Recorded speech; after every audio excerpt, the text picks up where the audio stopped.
జై శ్రీరామ్, నమస్కారం. Welcome back to మన ఊరి గుళ్ళు. ముందుగా మన ఊరి గుళ్ళు ఛానల్ని ఆదరిస్తున్న ప్రతి ఒక్కరికి పేరు పేరున ధన్యవాదాలు. ఎందుకంటే మేము లాస్ట్ వీక్లోనే మా ఛానల్ 1000 సబ్స్క్రైబర్స్ ఒకటి పూర్తి చేసుకోవడం జరిగింది. అలాగే మా ఛానల్ కూడా మానిటైజేషన్ అవ్వడం జరిగింది. మమ్మల్ని ఇంతగా ఆదరిస్తున్నందుకు ప్రతి ఒక్కరికి మనస్ఫూర్తిగా పేరు పేరున ధన్యవాదాలు తెలియజేస్తున్నాము. సో ఈరోజు వచ్చేసి మనం సంగారెడ్డి జిల్లా కలబ్గూర్లో ఉన్న శ్రీ కాశీ విశ్వేశ్వర దేవస్థానానికి వచ్చాము. ఇది కాకతీయుల కాలం నాటి దేవస్థానం. ఈ దేవస్థానాన్ని త్రికోట ఆలయం అని అంటారు. త్రికోట ఆలయం అంటే కనుక ఇక్కడ అనంత పద్మనాభ స్వామి దేవాలయం మరియు వేణుగోపాల స్వామి దేవాలయం అండ్ కాశీ విశ్వేశ్వర ఆలయం, ఈ 3 దేవాలయాలతో ఈ దేవాలయాన్ని త్రికోట దేవాలయం అని పిలుస్తుంటారు. మనం గుడి లోపలికి రాగానే ముందుగా ఇక్కడ నంది దర్శనం ఇస్తున్నారు. దాని తర్వాత చూస్తున్నారు కదా, ఇవి అంతా కాకతీయుల కాలం నాటి శిలాతోరణాలు ఉన్నాయి. ఇది నంది మండపం. ఇది సో మనం ఏదైతే చూస్తున్నామో ఇది నంది మండపం. ఈ నందికి మనకు ఆపోజిట్గా మనకు వేణుగోపాల స్వామి దేవాలయం ఉంటుంది.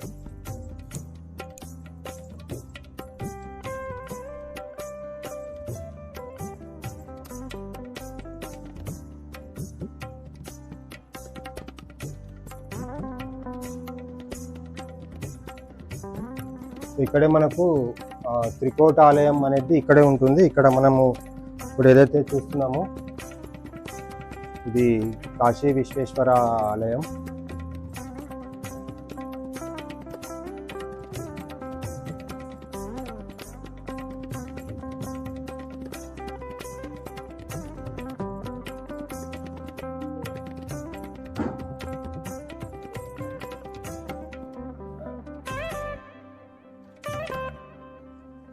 హర హర మహాదేవ శంభో శంకర నమో పార్వతీ హర మహాదేవ.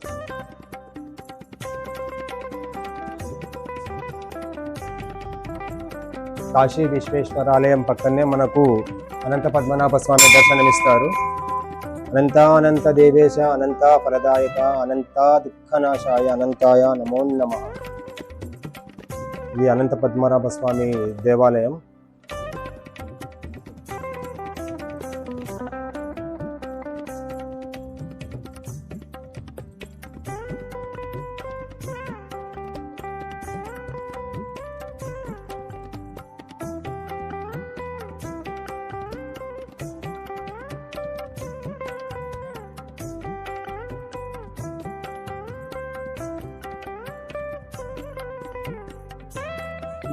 ఈ అనంత పద్మనాభ స్వామి దేవాలయం పక్కనే మనకు శ్రీ వేణుగోపాల స్వామి దేవాలయం కూడా ఉంటుంది.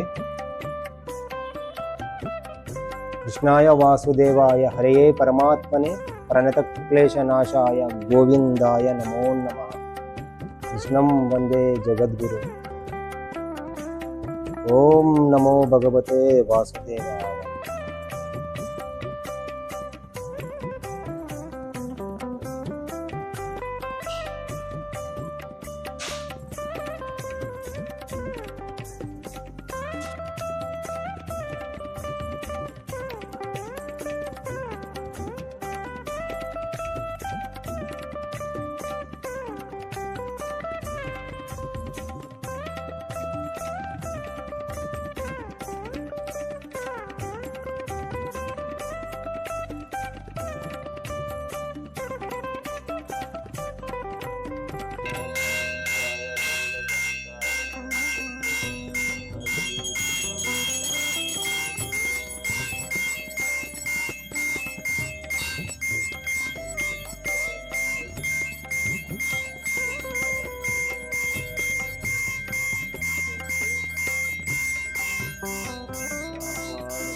ఈ కాశీ విశ్వేశ్వర ఆలయం ప్రధాన పూజారి పరమేశ్వర స్వామి మనతో ఉన్నారు. వాళ్ళ మాటల్లో ఈ గుడి చరిత్ర తెలుసుకున్నాం. పంతులు గారు నమస్కారం. ఈ గుడి యొక్క చరిత్ర మాకు తెలియచేయండి. ఆయన కాశీ విశ్వనాథుడు అంటే బ్రహ్మదూతం అంటే బ్రహ్మదూతం చాగంటి కోటేశ్వర చెప్తాడు. ఒక్క పాటి దర్శించుకుంటే 1000 సార్లు దర్శించుకోండి, అంత పవిత్రత ఉంటుంది. ఆయన అనంత పద్మనాభం మన శివయుడు కాబట్టి అనంత పద్మనాభం శివుడుగా రండి. అన్న ముగ్గురు ఉంటారు, బ్రహ్మ విష్ణు మహేశ్వరుడు. బ్రహ్మ ఎక్కడ అంటే ఆయన నాభిలో ఉంటాడు, ఇక్కడ ఉందా నాభిలో. బ్రహ్మ విష్ణు మహేశ్వరుడు అన్న శివకేశ్వరుడు ఉంటారు. మరి ఇక్కడ సూర్యకిరణాలు పడతాయి అంటారు. ఆయన ఇక్కడ పొద్దున ఉదయించేటప్పుడు ఇక్కడ ఈయన పాదాలపై ఇప్పుడు ఏదైతే మనకు పంతులు గారు చూపిస్తున్నారో ప్రతిరోజు సూర్యోదయంలో ఆ పాదాల పైన సూర్యకిరణాలు పడతాయి అని చెప్తున్నారు. ఈ సూర్యకిరణాలు ఎంత టైం వరకు ఉంటది? అంటే అంటే ఇట్లా పడి వెళ్ళిపోతుంటది, మనం ఇట్లా అనగా కనిపించేది. అంటే మనకు అంటే కనిపిస్తుంది కానీ మనము ధ్యానంగా చూడాల్సి. అట్లా నేను 3 రోజులు చూసి అంత అన్నారు కానీ ఇంకా ఆ టైం అయితే తెలియక. సో మీరు చూశారు? ఇది మనకి ఎన్ని సంవత్సరాల పురాతన కాలమైన? 11వ శతాబ్దం అంటే ఆల్మోస్ట్ 1000 సంవత్సరాలు అయ్యాయి. 1000 సంవత్సరాల పురాతనమైన కాకతీయులు ప్రతాపరుద్రుడు కాకతీయుల కాలం నాటి గుడి. ఇక్కడ ఈయన సంతాన వేణుగోపాల్. సంతాన వేణుగోపాల్.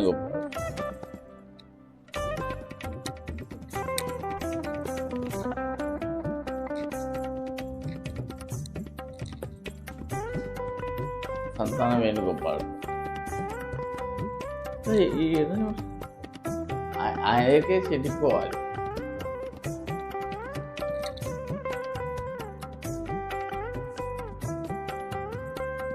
అంటే ఇప్పుడు త్రికోట దేవాలయాలు అన్నారు, ముగ్గురు శివుడు అనంత పద్మనాభం వేణుగోపాల్, అందుకే త్రికోట దేవాలయం.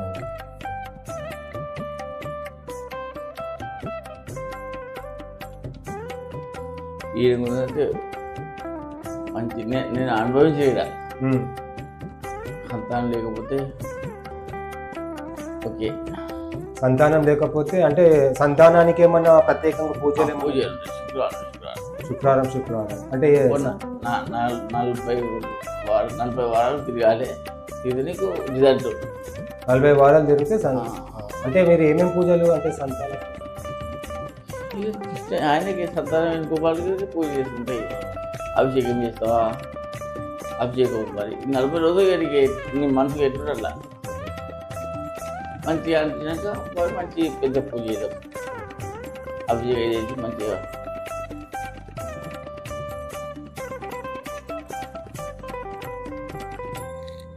ఈ గుడి ఆర్కిటెక్చర్ అయితే కనుక మనకు ఇది కాకతీయుల కాలం నాటిది. సో ఎందుకంటే చూస్తున్నాం కదా ప్రతి అంతా ఒకటే రోజు ఎట్లా కట్టిరు, ఎట్లా అప్పటి ట్రైన్లు వీళ్ళు అన్నీ లేవు టెక్నికల్గా. ఇది ఇప్పుడు ఏదైతే మనం మండపం చూస్తున్నామో, మండపం చూడండి. ఈ మండపంకి ఆర్కిటెక్చర్ కానీ ఇప్పుడు మనం ఏదైతే ఈ శిలను ఏదైతే చూస్తున్నామో స్తంభము, ఈ స్తంభం లోపల మనం ఎదురుగా నిల్చుంటే గనక మన ముఖం మన అద్దంలో ఎలా కనిపిస్తుందో అలా కనిపించేదంట. సో రాను ఈ స్మూత్నెస్ అంతా ఇది పోయి, అంటే ఇప్పుడు దీనిపైన చేతులు పెట్టి ఇదంతా పోయి అంతా కనపడట్లేదు. సో ఇప్పుడైతే ఇది మనకు చాలా ఇది కాకతీయుల కాలం నాటిది కాబట్టి చాలా ఆర్కిటెక్చర్ అయితే బాగుంది. ఎవరు చెక్కేసారు? అప్పుడు నవాబులు. ఓహోహోహో. ఇక్కడ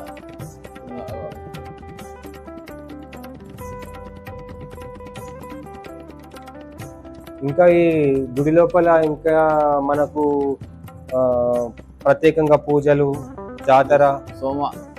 ప్రతి సోమవారం అన్నాభిషేకాలు అవుతాయి.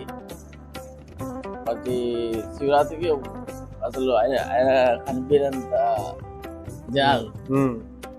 చుట్టుపక్కల చాలా మంది వస్తారు, సరిపోదు.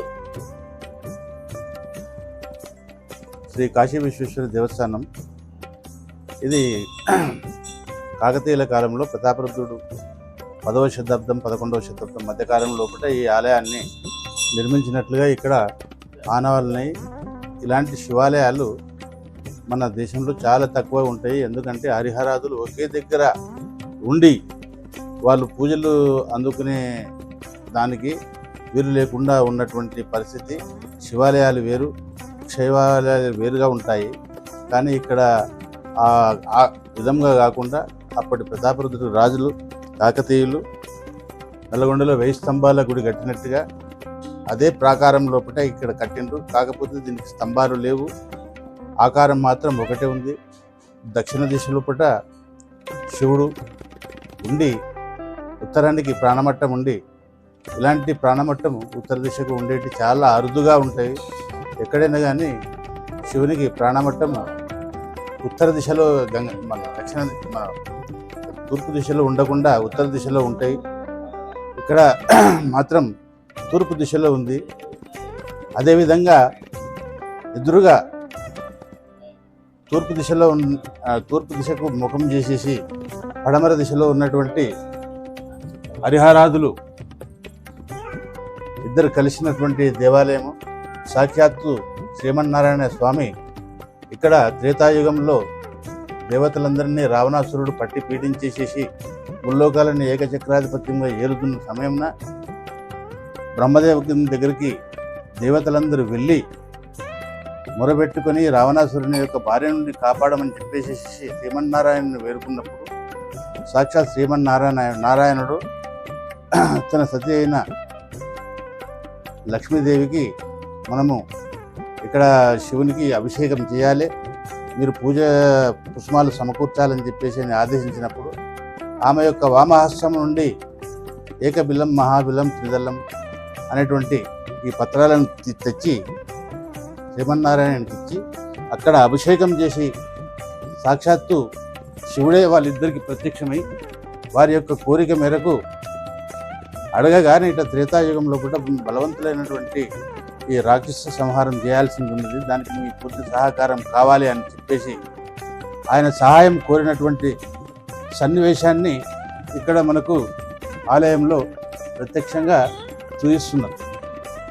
అప్పుడు శివుడు ఆయనకు రామావతారంలో హనుమంతునిగా వచ్చి పూర్తి స్థాయి సంపూర్ణ రామాయణము రాక్షస సంహారము చేసి మహాబలి సంకటమోచన అని చెప్పేసి ఆయన సాక్షాత్తు శివుడే మన రామునికి సహకరిస్తూ రాక్షస సంహారం చేసిండని చెప్పేసి అనడానికి ఈ సన్నివేశం పూర్తి స్థాయి లోపల మనకు ఎదురుగా కనిపిస్తున్నటువంటి ప్రత్యక్ష సాక్ష్యం అది. అదేవిధంగా మన ఈ ఉత్తర దిశలకు ఉన్నటువంటి ఆలయం లోపల శ్రీమన్నారాయణుడు మన శ్రీకృష్ణుని అవతారంలో మహాభారతంలో శ్రీకృష్ణుడు అవతారం ఎత్తినప్పుడు ఆయన యొక్క లీలల గురించి ఇక్కడ భగవంతుని సృష్టించిండ్రు. ఇది త్రికూటాలయంగా వెలిసింది. ఒకప్పుడు ఇది బాగా ప్రసిద్ధిలో ఉండే కలప కూరు అని ఎందుకని అంటారంటే ఇది మొత్తం కలపతో కూడుకున్నటువంటి గ్రామం కాబట్టి ఇది కల్పకూరు అని చెప్పేసి ఈ ఆలయానికి అంటే ఈ గ్రామానికి పేరు పెట్టిండ్రు. ఒకప్పుడు ఇది పెద్ద జిల్లా పరిషత్.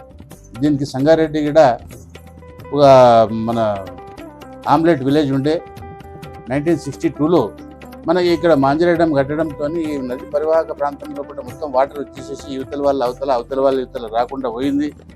దాంతో ఇది ఎండ్ ఆఫ్ ది విలేజ్ అయిపోయి ఆ విధంగా ఇది గ్రామంగా మారిపోయింది.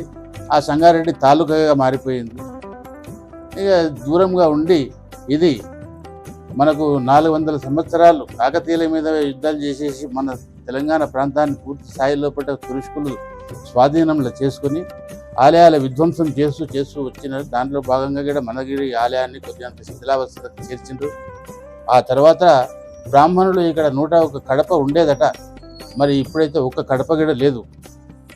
ఆ ఉన్న కడప ఒక్క కడప అది గిరిని పోసుకొని పిండి చేసుకుంటారు తప్ప కానీ పూజలు పునస్కారాలు చేయరు.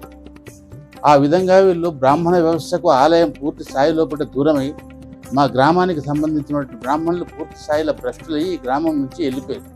అప్పటి నుంచి ఇది చాలా జీర్ణావస్థలో ఉండి మనకు భారతదేశానికి స్వాతంత్రం వచ్చిన తర్వాత సర్దార్ వల్లభాయ్ పటేల్ గారు మన తెలంగాణని నవాబుల పాలన నుంచి విముక్తి చేసినప్పటికీ ఇది భారతదేశంలో విలీనమైన తర్వాత కూడా హిందువులనే మనము హిందూ దేవస్థానం చేసుకునాలే, మన దేవుడు కృష్ణుడు, ఓం నమ శివాయ ఓం అనే పదానికి చాలా దూరంలో ఉండేది.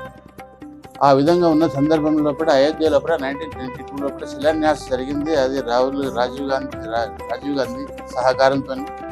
అప్పుడు మన వాళ్ళంతా కూడా ఇక్కడ ఆర్ఎస్ఎస్ అని చెప్పేసి, అది సంఘ పరివారం అని చెప్పేసి, వివిధ రకాలుగా హిందూ ధర్మ పరిరక్షణ నిమిత్తం అని చెప్పేసి చాలా కార్యక్రమాలు చేపించేసేసి చాలామంది ఋషులు యతులు యజ్ఞులందరినీ తెచ్చి ఈ ఆలయాన్ని జీర్ణోద్ధరణ కార్యక్రమం ఈశ్వర్జీ అనే ఎంప్లాయీ ఉంటాడు ఎండోమెంట్ ఆఫీస్లో, అతని సహకారంతో మేము ఈ విధంగా చేయడం జరిగింది. రమారమి ఒక 2-3 కోట్ల రూపాయల ఇన్ఫ్రాస్ట్రక్చర్ డెవలప్మెంట్ చేసి ఉంటుంది. ఆ తర్వాత ఈ ఆలయాన్ని గుర్తించినటువంటి కలెక్టర్ గారు దీనికి ఇది పురావస్తు శాస్త్రం కింద తీసుకుంటామని చెప్పేసి 2016 బిఫోర్ 15లా వాళ్ళు ఇక్కడ వచ్చారు. నేను అప్పుడు కమిటీ చైర్మన్గా ఉన్నప్పుడు ఈ ఆలయాన్ని తవ్వద్దు చేయొద్దు అని చెప్పేసి అన్నాను.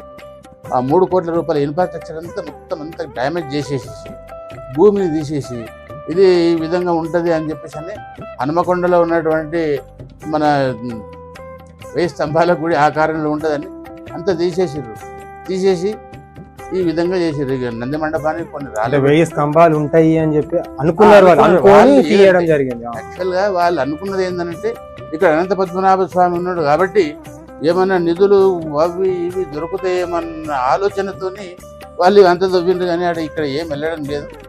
మొత్తం ఇది మనని తీసేది. ప్రస్తుత పరిస్థితి ఈ విధంగా.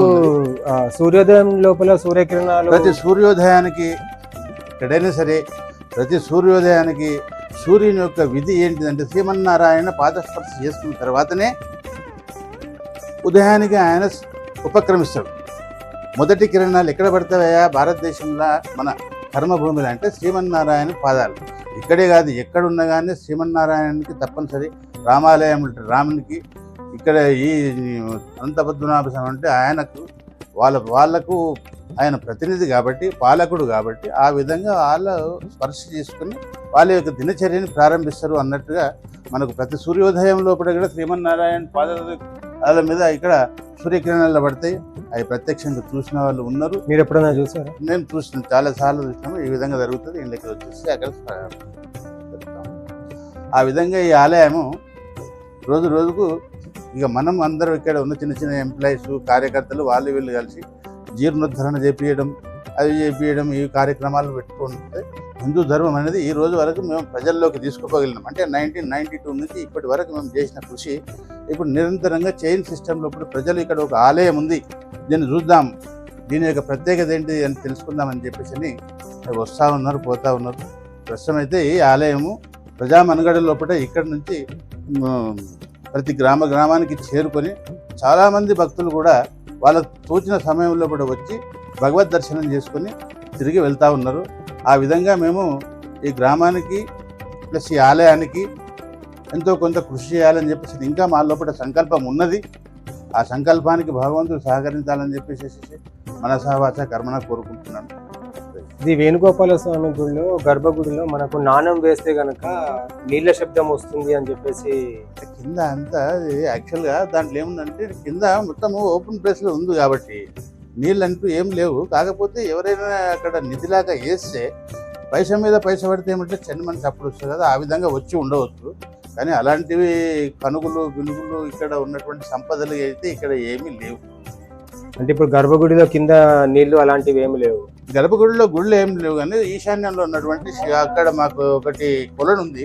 ఆ కొలను లోపల వచ్చే నీళ్లు కాశీ నుంచి బుగ్గ ఉండి ఇందులోకి ఉన్నాయని చెప్పేసి అని ఉండే.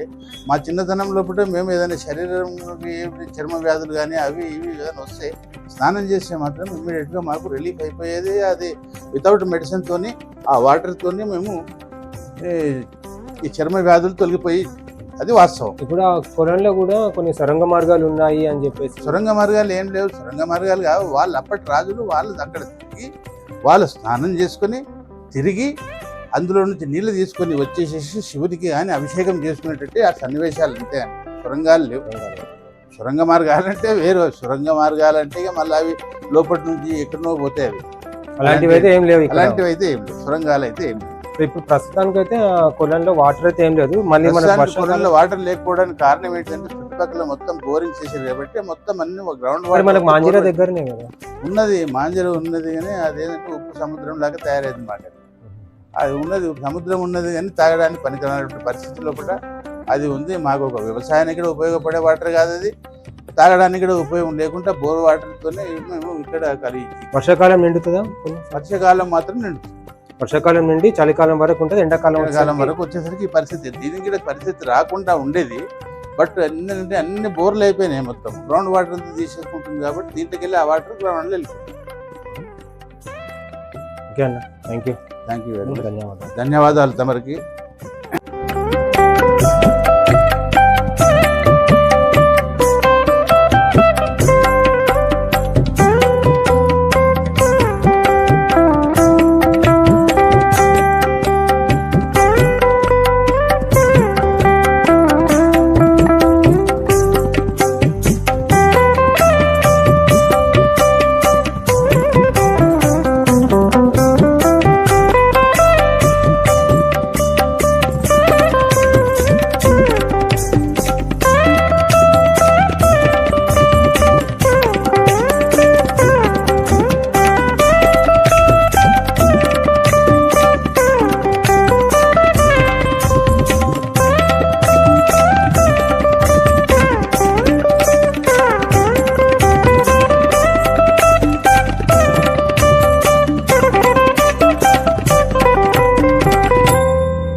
దేవాలయం మనకు గోదావరి ఉపనది అయిన మాంజీరా నది పరివాహక ప్రాంతానికి దగ్గరగా ఉంటుంది.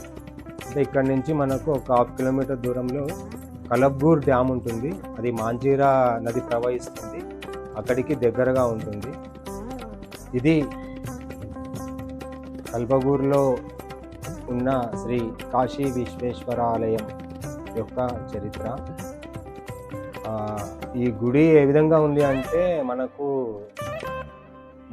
ఏ విధంగా ఉంది కాదు, అచ్చం మనకు ఈ 1000 స్తంభాల గుడి ఏ విధంగా అయితే ఉంటుందో అదే విధంగా ఉంది. కానీ అక్కడ 1000 స్తంభాలు ఉన్నాయి, ఇక్కడ ఆ 1000 స్తంభాలు లేవు. కానీ ఆ స్తంభాల కంటే కనుక మనకి చాలా చిన్నగా ఉంటుంది. ఇప్పుడు మనం ఏదైతే నందిని చూస్తున్నామో, ఈ నంది పైన ఏదైతే మనకు ఈ కప్పు కనిపిస్తుందో అక్కడ నంది ఉంటుంది, కానీ ఈ విధంగా కప్పు ఉండదు. ఒకవేళ ఉంటే కనుక సేమ్ యాజ్ ఇట్ ఈజ్ ఏదైతే చూస్తున్నాం అదే విధంగా అక్కడ కూడా ఉంటుంది. ఇది కాకతీయులు కట్టించిన గుడి కాబట్టి అక్కడ ఇక్కడ మనకు ఒకే రకంగా మనకు కనిపిస్తుంది. ఇంకొకటి ఏంటంటే ఈ గుడిలో నేను ఒకటి అబ్జర్వ్ చేశాను, లాస్ట్ 2 అవర్స్ నుంచి ఎవ్రీ 1 అవర్కి మనకు ఇక్కడ ఒకటి ఊరి మొత్తంకు ఒక అలారం లాగా వినపడుతుంది. అంటే భగవద్గీత ఒక శ్లోకం వస్తుంది, దాని తర్వాత టైం చెప్తుంది. అంటే నేనైతే ఫస్ట్ టైం చూస్తున్నాను, నాకైతే అది ఒక విచిత్రంగానే అనిపించింది. సో అది కూడా నాకు చాలా బాగా నచ్చింది. ఈ గుడి మనకు సంగారెడ్డి నుంచి దాదాపు 3 కిలోమీటర్ల దూరంలో ఉంటుంది.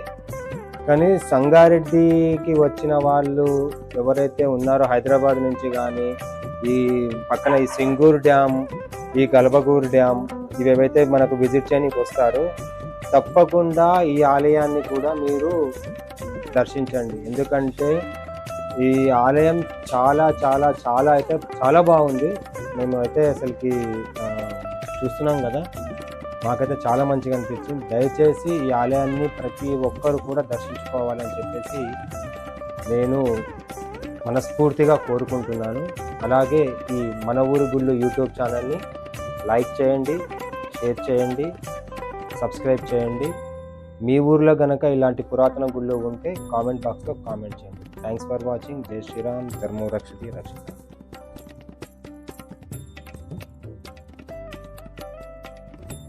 మన ఊరి గుళ్ళని లైక్ చేయండి, సబ్స్క్రైబ్ చేయండి, షేర్ చేయండి.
మన ఊరు గుళ్ళు ఛానల్ సబ్స్క్రైబ్ చేయండి, లైక్ చేయండి, షేర్ చేయండి, ఇన్స్టా పేజ్ని ఫాలో అవ్వండి.